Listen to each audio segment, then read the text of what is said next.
Good morning, Your Highness, Excellencies, friends and colleagues. I would like to thank you for the opportunity to be here today. It's also an honor to join forces with Educated Child, an organization led by a woman who is an amazing role model, a woman who has shown such relentless dedication to getting every child in school. This is such an exciting day for us because it marks the beginning of a new era in my home country, Colombia. Most of you may know me as an artist, as an entertainer, and that's indeed my calling and what I've been doing since I was 13 years old. But I never would have imagined when I started out that my work as an artist would end up being the vehicle for me to serve my greater purpose in life of working towards eradicating poverty through the power of education. As a Colombian citizen, inequality is a concept that sadly one becomes very familiar with at a very young age. It's a country like many others in Latin America where a few have a lot have almost nothing, and where if you're born poor, you will almost certainly die poor, and where people don't access equal opportunities. And because of that, generation after generation after generation live trapped in the same vicious cycle fed by prejudice and inaction.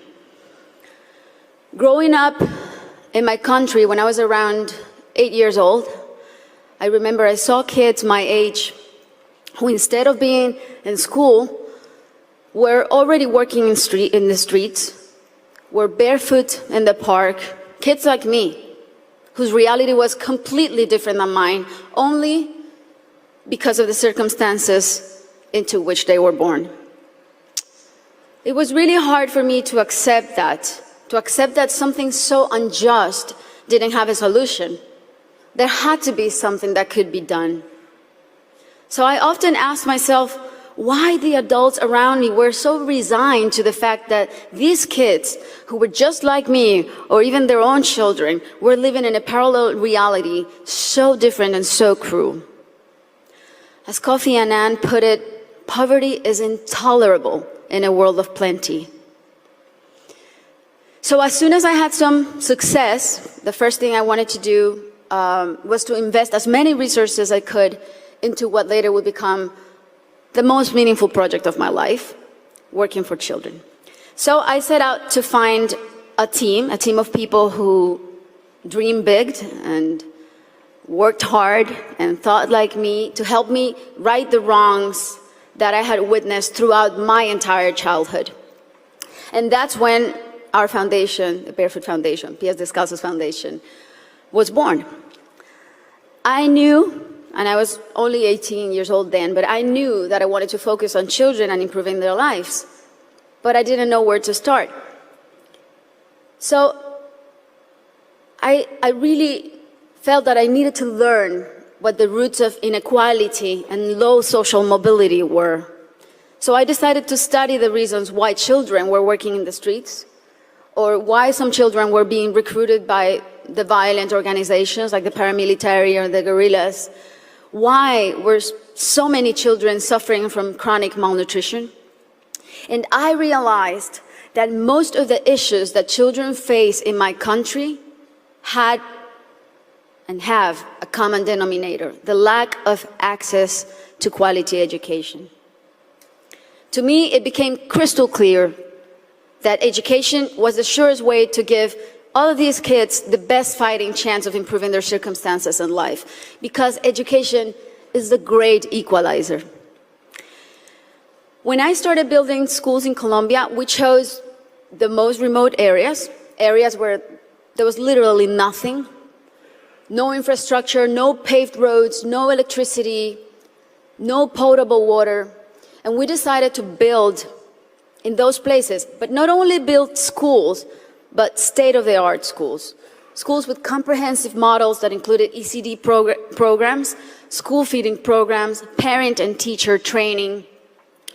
And another very important part is we decided to engage the government as a strategic partner and made it nearly impossible for them to say no to doing their part by showing them results through our holistic model that really proved to work.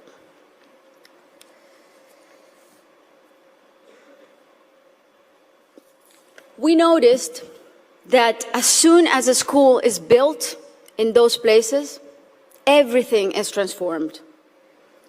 The improvements to the infrastructure were jaw-dropping.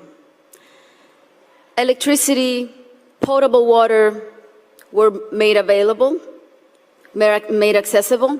Roads were paved. Malnutrition plummeted. But the best part of all is the academic results. The kids really responded academically. And now those kids who could have been recruited by the guerrillas or paramilitaries, or that could have had a completely different outcomes for their lives, they're now on their way to the university and thriving in their communities. Some of them are athletes, some of them are professionals.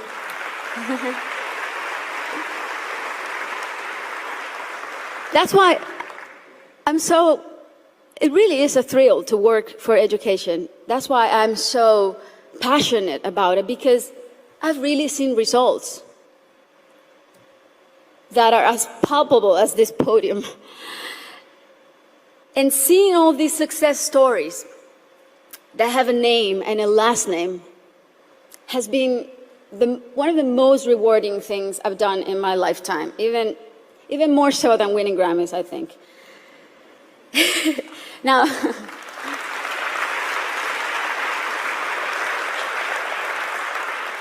Now, that said, our work is far from being done. Many developing countries are still rife with inequality and internal conflict, and there are a lot of kids who still need to be reached. History is not only the past. History, it's made every day in the present. And what matters now is how we go forward and how we fix what's wrong. And that is the real challenge.